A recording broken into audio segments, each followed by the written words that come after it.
جب باجوہ صاحب نے کام کیے جس کے اندر پاکستان کی بہتری کے اندر فوج نے معاونت کی تو عمران خان نے اور ہم نے اس کی تعریف کی. ہم وہ تعریف آج بھی کرتے ہیں. میں آج بھی یہ کہتا ہوں کرونا کی میری ذمہ داری تھی, میں لیڈ کر رہا تھا, فوج کی پوری بھرپور مدد حاصل تھی. میں نے آج بھی آپ کو کہا کہ آج بھی اس حکومت کے ہوتے ہوئے, امپورٹڈ حکومت ہوتے ہوئے, ایک رجیم چینج کی سازش کے تحت آئی ہوئی حکومت کے ہوتے ہوئے بھی اگر فوج کوئی معاونت کرتی ہے جس سے پاکستان کی بہتری ہوتی ہے, ہمیں اس کے اوپر کوئی اعتراض نہیں ہے. جب آپ جو بات کر رہے ہو اس سے تو صرف یہ ثابت ہو رہا ہے کہ ہم سچ کو سچ اور خراب جھوٹ کو جھوٹ کہتے ہیں. جب انہوں نے غلط کام کیا, یہ آپ کی غلط فہمی ہے میرے بھائی. آپ کہہ رہے ہیں کہ جب آرمی چیف نہیں رہے تو اس کے بعد بات کی عمران خان نے, پھر اس کا مطلب آپ 8 مہینے پاکستان میں نہیں تھے. پھر میں آپ کو صرف یہ کہہ سکتا ہوں آپ 8 مہینے پاکستان میں نہیں تھے اگر آپ کے خیال میں عمران خان نے اس کے بعد بات کی. پہلی بات تو میں آن ریکارڈ یہ کہنا چاہتا ہوں کہ جب تک وہ جا رہے تھے, میں یہ پہلی دفعہ نہیں کہہ رہا, میں ٹی وی پہ پہلے کہہ چکا ہوں, ہمیں تو نیوٹرلٹی نہیں نظر آئی تھی. پہلے تو میں یہ کہہ دوں. اب جو ہے نئی لیڈرشپ آئی ہے فوج کی, اب دیکھیں نیوٹرلٹی نظر آتی ہے کہ نہیں آتی. اس وقت ان مہینوں کے اندر تو ہمیں نیوٹرلٹی نظر نہیں آئی تھی. 2018 کے الیکشن کے اوپر یہ بھی میں ٹی وی پہ پہلے بات کر چکا ہوں. 2018 کے الیکشن میں بہت سی سیاسی پارٹیوں کو اعتراضات تھے اور ان میں تحریک انصاف بھی شامل تھی.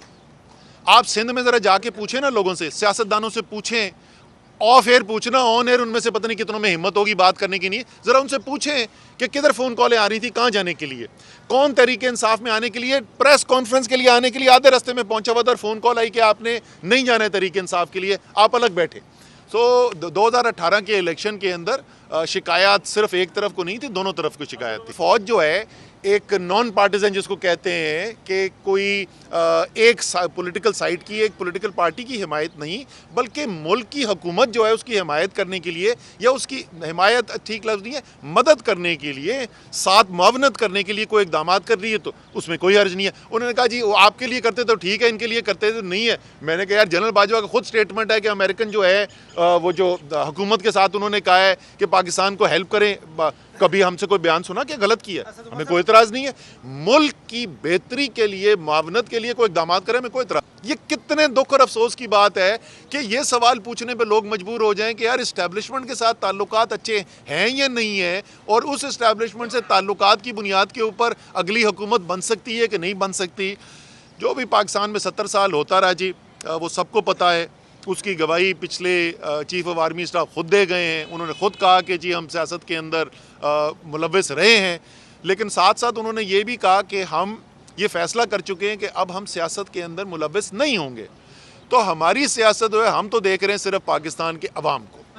ایک سیکنڈ رک جا ٹکا خان, ہم دیکھ رہے ہیں صرف پاکستان کے عوام کو, نہ ہم اسٹیبلشمنٹ کی طرف دیکھ رہے ہیں, نہ ہم کسی بیرونی طاقت کی طرف دیکھ رہے ہیں. اور امید ہے کہ جو فیصلہ کیا گیا ہے کہ سیاست میں ملوث نہیں ہوگی فوج, کہ فوج اس پہ قائم رہے گی. ہماری تو یہی امید ہے. ادارے کہہ رہے ہیں کہ ہم اب سیاست کے اندر ملوث نہیں ہیں اور ہم جو ہے وہ کسی کے طریقے سے فریق نہیں بنیں گے, اور کھلم کھلا پاکستان کا وزیر داخلہ جو ہے وہ سارے میڈیا کے سامنے بیٹھ کے, ساری قوم کے سامنے بیٹھ کے کہہ رہا ہے کہ ادارے جو ہیں وہ مکمل طور پہ سیاست کے اندر شریک ہو رہے ہیں اور وہ فیصلہ کر رہے ہیں کہ کون آئے گا کون نہیں آئے گا. یہ اتنا بڑا الزام انہوں نے لگایا ہے. ہم تو نیوٹرل وہ ہیں یا نہیں ہے بعد میں فیصلہ کریں گے.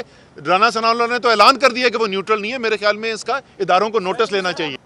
جس دن پرویز الہی صاحب نے یہ کہا تھا نا, تو اس دن انہوں نے یہ بھی کہا تھا کہ تحلیل کرنے کا فیصلہ عمران خان کا ہے, اور آج بھی اس فیصلے پہ کھڑے ہوئے. میں پہلے بھی بول چکا ہوں بھائی, تحریک انصاف اور پی ایم ایل کیو دو مختلف سیاسی جماعتیں ہیں. ہر بات پہ ہمارا اور ان کا اتفاق نہیں ہے. یہ ان میں سے ایک بات ہے جس کے اوپر ہمارا اتفاق نہیں ہے, لیکن اس وقت سیاسی طور پر ہم اتحادی ہیں, اور یہ بھی فیصلہ ہو گیا ہے کہ آگے بھی ہم اتحادی رہیں گے. توشہ خانہ ٹرائی کیا, پتہ نہیں کیا کیا, توہین عدالت, توہین مذہب, ہر چیز جو یہ کوشش کر سکتے تھے وہ بھی تمام ناکام ہو گئی. سیاسی میدان میں بھی ناکام ہو گئے, عدالتوں میں بھی ناکام ہو گئے. پھر انہوں نے کوشش کی کہ عمران خان کو جسمانی طور پر ہی ختم کر دیا جائے, قتل کر دیا جائے. ان کو منصوبہ بنا کے, باقاعدہ منصوبہ بنا کے قتل کرنے کی کوشش کی. لیکن بھول یہ گئے کہ انسان کی جان جو ہے, اس کی موت جو ہے وہ اللہ تعالیٰ کا فیصلہ ہے، وہ ان لوگوں کا فیصلہ نہیں ہے، وہ کسی انسان کے ہاتھ میں نہیں ہے، نہ کہ ان جیسے بزدلوں کے ہاتھ میں ہو۔ اللہ تعالیٰ نے ابھی عمران خان سے اور بہت کام لینے ہیں اس قوم کے لیے، تو وہ بھی ان کا منصوبہ ناکام ہو گیا۔ اس کے بعد انہوں نے جعلی وہ آڈیو چلانی شروع کر دیں، پھر تم سمجھ نہیں آتی ہے، خدا کا واسطہ اپنے آپ کو مسلمان کہتے ہو، ذرا کو پڑھ تو لو قرآن کے اندر لکھا ہوا کیا ہے۔ جس طریقے سے موت اللہ تعالیٰ کے ہاتھ میں ہے، اسی طریقے سے انسان کی عزت اور ذلت جو ہے وہ بھی اللہ تعالیٰ کے ہاتھ میں۔ کوئی وزیر اعظم کی کرسی سے نیچے اتر کے عوام کے دلوں کے اوپر راج کرتا ہے اور لوگوں میں اس کی عزت اور اوپر چلی جاتی ہے، اور کوئی وزیر اعظم کی کرسی پہ بیٹھ کے ذلت اور رسوائی کے علاوہ اور کچھ نہیں دیکھتا۔ تو تمام حربے ان کے ناکام ہو چکے ہیں۔ اب دونوں اسلام آباد والا بھی معاملہ، اور مجھے لگ رہا ہے کہ انہوں نے آخر کار جو ہے لاہور کے لیے بھی، پنجاب کے لیے بھی کورٹ کے اندر ہی جانا ہے، عدلیہ کی طرف یہ معاملات جا رہے ہیں۔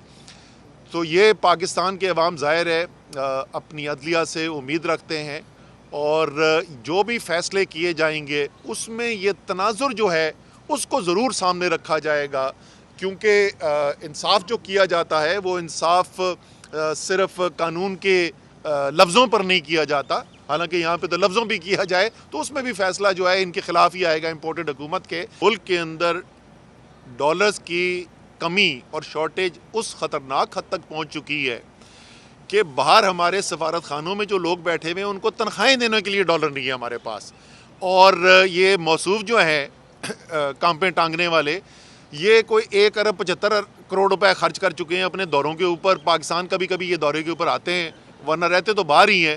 ابھی تک تو پاکستان کے لیے کوئی لا نہیں سکے۔ پاکستان کے زر مبادلہ کے ذخائر آج جو ہیں وہ سے آدھے سے بھی کم ہیں جس وقت یہ رجیم چینج آپریشن کے لیے عدم اعتماد کی تحریک لائی گئی تھی۔ تو ابھی تک تو سوائے ذلت، رسوائی اور ناکامی کی ہم نے کچھ نہیں دیکھا۔ باقی 9 جنوری کو کیا ہوتا ہے وہ بھی ہم دیکھ لیں گے۔ جہاں تک آپ کا سے مجھے یہ بتائیں کہ یہ ملک جو ہے، قائد اعظم نے اس کے لیے جد و جہد کی، مسلمانوں نے پورے برِ صغیر کے پیچھے کھڑے ہو کے قائد اعظم کی قیادت کے اندر اس ملک کے لیے جد و جہد کی، لاکھوں لوگ شہید ہوئے ہجرت کرتے ہوئے اس ملک کے اندر۔ وہ کس قسم کا ملک تھا جس کے لیے قائد اعظم نے جد و جہد کی؟ قائد اعظم ایک آئین، دستور میں یقین رکھنے والے انسان تھے، وہ ایک آئینی پاکستان کے لیے جد و جہد کر رہے تھے۔ یہ واحد ملک ہے، پاکستان دنیا کی تاریخ کا پہلا ملک ہے جو ووٹ کے ذریعے حاصل کیا گیا۔ اس ملک کا حصول بھی ایک جمہوری طریقے سے کیا گیا۔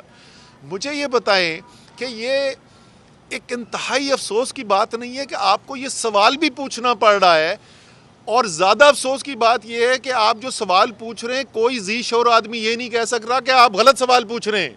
یہ کتنے دکھ اور افسوس کی بات ہے کہ یہ سوال پوچھنے پہ لوگ مجبور ہو جائیں کہ یار اسٹیبلشمنٹ کے ساتھ تعلقات اچھے ہیں یا نہیں ہیں، اور اس اسٹیبلشمنٹ سے تعلقات کی بنیاد کے اوپر اگلی حکومت بن سکتی ہے کہ نہیں بن سکتی۔ جو بھی پاکستان میں 70 سال ہوتا رہا جی، وہ سب کو پتہ ہے۔ اس کی گواہی پچھلے چیف آف آرمی اسٹاف خود دے گئے ہیں۔ انہوں نے خود کہا کہ جی ہم سیاست کے اندر ملوث رہے ہیں، لیکن ساتھ ساتھ انہوں نے یہ بھی کہا کہ ہم یہ فیصلہ کر چکے ہیں کہ اب ہم سیاست کے اندر ملوث نہیں ہوں گے۔ تو ہماری سیاست جو ہے، ہم تو دیکھ رہے ہیں صرف پاکستان کے عوام کو۔